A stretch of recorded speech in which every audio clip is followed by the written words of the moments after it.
Breaking news group 1 విషయంలో TGPSC దాఖలు చేసిన అప్పీల్పై తెలంగాణ హైకోర్టులో విచారణ సాగుతోంది. ప్రభుత్వం తరపున ఏజీ సుదర్శన్ రెడ్డి తన వాదనలు వినిపించారు.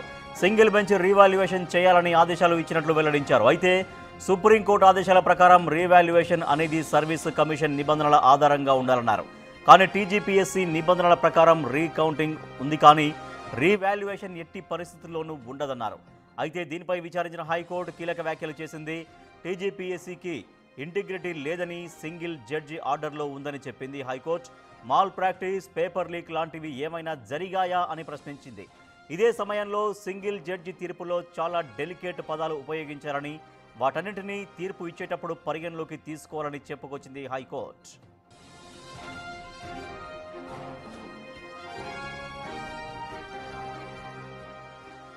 గ్రూప్ 1 విషయంలో టీజీపీఎస్సీ దాఖలు చేసిన అప్పీల్పై తెలంగాణ హైకోర్టులో విచారణ సాగుతోంది. ప్రభుత్వం తరపున ఏజీ సుదర్శన్ రెడ్డి తన వాదనలు వినిపించారు. అయితే సింగిల్ బెంచ్ రీవాల్యుయేషన్ చేయాలని ఆదేశాలు ఇచ్చినట్లు వెల్లడించారు. అయితే సుప్రీంకోర్టు ఆదేశాల ప్రకారం రీవాల్యుయేషన్ అనేది సర్వీస్ కమిషన్ నిబంధనల ఆధారంగా ఉండాలన్నారు. కానీ టీజీపీఎస్సీ నిబంధనల ప్రకారం రీకౌంటింగ్ ఉంది, కానీ రీవాల్యుయేషన్ ఎట్టి పరిస్థితుల్లోనూ ఉండదన్నారు. అయితే దీనిపై విచారించిన హైకోర్టు కీలక వ్యాఖ్యలు చేసింది. టీజీపీఎస్సీకి ఇంటిగ్రిటీ లేదని సింగిల్ జడ్జి ఆర్డర్లో ఉందని చెప్పింది high court. Mall practice, paper leak లాంటివి ఏమైనా జరిగాయా అని ప్రశ్నించింది. ఇదే సమయంలో సింగిల్ జడ్జి తీర్పులో చాలా డెలికేట్ పదాలు ఉపయోగించారని, వాటన్నింటినీ తీర్పు ఇచ్చేటప్పుడు పరిగణలోకి తీసుకోవాలని చెప్పుకొచ్చింది హైకోర్టు.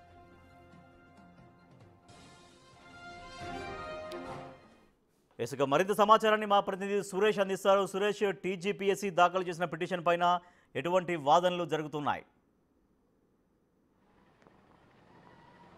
హైకోర్టులో ఇంకా గ్రూప్ 1 ఎగ్జామ్స్ సంబంధించి విచారణ కొనసాగుతుంది. ఇరు వాదనలు కూడా వినిపిస్తున్నారు. ఇటు ప్రభుత్వం తరపున న్యాయవాదులు వాదనలు వినిపిస్తున్నారు. అదేవిధంగా గతంలో పిటిషన్ వేసినటువంటి రచనారెడ్డి కూడా వాదనలు వినిపిస్తున్నారు అభ్యర్థుల తరపున. ఇందులో హైకోర్టు చాలా కీలక వ్యాఖ్యలు చేసింది. గ్రూప్ 1 పరీక్షలు మళ్ళీ మెయిన్ ఎగ్జామ్స్ నిర్వహించడానికి ఏమైనా మాల్ ప్రాక్టీస్ జరిగిందా, లేకుంటే ఈ పేపర్స్ ఏమైనా లీక్ అయ్యా అన్న తరుణంలో అలాంటిది కాలేదు. కానీ ఎగ్జామ్స్ లాంగ్వేజ్ ఏదైతే ఉంటుందో తెలుగు, ఉర్దూ, ఇంగ్లీష్ 3 లాంగ్వేజ్లో ఎగ్జామ్ నిర్వహించారు. గర్ల్స్ హాస్టల్స్లో ఎగ్జామ్ సెంటర్స్ని ఏర్పాటు చేసిన సమయంలో అక్కడ బాయ్స్కి టాయిలెట్స్, రూమ్స్ సరైన బోర్డ్స్ పెట్టలేదు అని చెప్పేసి కూడా అక్కడ వాదనలు వినిపించారు. కానీ దీనికి సంబంధించి సుదీర్ఘంగా దాదాపు గంటన్నర నుంచి వాదనలు వినిపిస్తున్నారు. సుదీర్ఘంగా విచారణ కొనసాగుతుంది. అసలు గ్రూప్ 1కి సంబంధించి దాదాపు 14 సంవత్సరాల తర్వాత గ్రూప్ 1 మెయిన్ ఎగ్జామ్స్ నిర్వహించడం జరిగిందని చెప్పేసి కూడా చెప్తున్నారు. కాబట్టి ఇప్పుడు ఈ ఎగ్జామ్స్ని మళ్ళీ సింగిల్ బెంచ్ ఇచ్చినటువంటి తీర్పును రద్దు చేయాలని చెప్పేసి టీజీపీఎస్సీ తరపున అడ్వకేట్ జనరల్ వాదనలు వినిపిస్తున్నారు. దానికి సంబంధించి సుదీర్ఘంగా ఇంకా విచారణ కొనసాగుతుంది. ఇరువురు వాదనలు కూడా ఎక్కడా కూడా పూర్తి పబ్లిక్ కమిషన్ ఏదైతే టీజీపీఎస్సీకి సంబంధించి నిబంధనల ప్రకారమే ఎగ్జామ్స్ కండక్ట్ చేసి పూర్తి స్థాయిలో రిజల్ట్ ప్రకటించడం జరిగింది. ఇంటర్వ్యూ ఏమైనా నిర్వహించారా అని చెప్పేసి కూడా న్యాయమూర్తి అడిగిన సందర్భంలో ఇంటర్వ్యూ ఇప్పుడు నిర్వహించలేదు. వాళ్ళు రాసిన ఎగ్జామ్స్కి సంబంధించి పూర్తి స్థాయిలో ఏదైతే ఎగ్జామ్స్ జరిగాయో వాటికి సంబంధించి ప్రకారమే రిజల్ట్ ప్రకటించడం జరిగింది. ప్రస్తుతం ఇంకా హైకోర్టులో వాదనలు కొనసాగుతున్నాయి. ఇటు సీనియర్ న్యాయవాదులు కూడా వాదనలు వినిపిస్తున్నారు. టీజీపీఎస్ తరపు నుంచి కూడా ఎక్కడా కూడా మాల్ ప్రాక్టీస్ కానీ పేపర్ లీక్ కానీ జరగలేదు.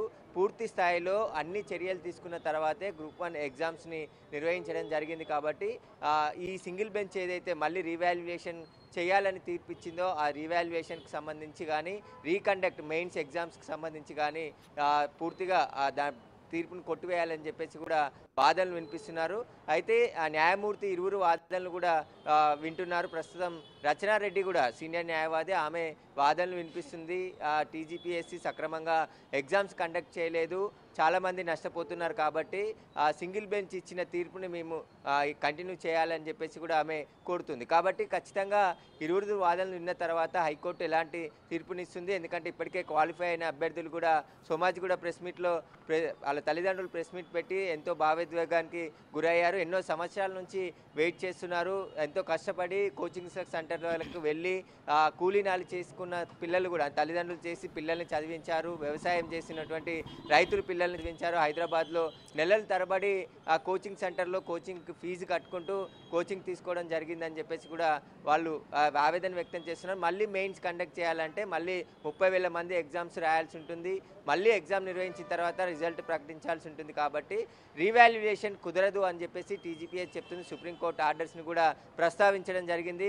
పబ్లిక్ కమిషన్ నిబంధనల ప్రకారం రీవాల్యుయేషన్ చేయాల్సి ఉంటుంది. కాబట్టి ఈ రీవాల్యుయేషన్ కానీ రీకండక్ట్ ఎగ్జామ్ కానీ కుదరదు. కాబట్టి ఖచ్చితంగా ఇప్పుడు ఈ సింగిల్ బెంచ్ ఇచ్చినటువంటి తీర్పును రద్దు చేయాలని చెప్పేసి కూడా ప్రభుత్వ తరపున అంటే పబ్లిక్ టీజీపీఎస్సికి సంబంధించిన న్యాయవాదులు అయితే వాదనలు వినిపిస్తున్నారు.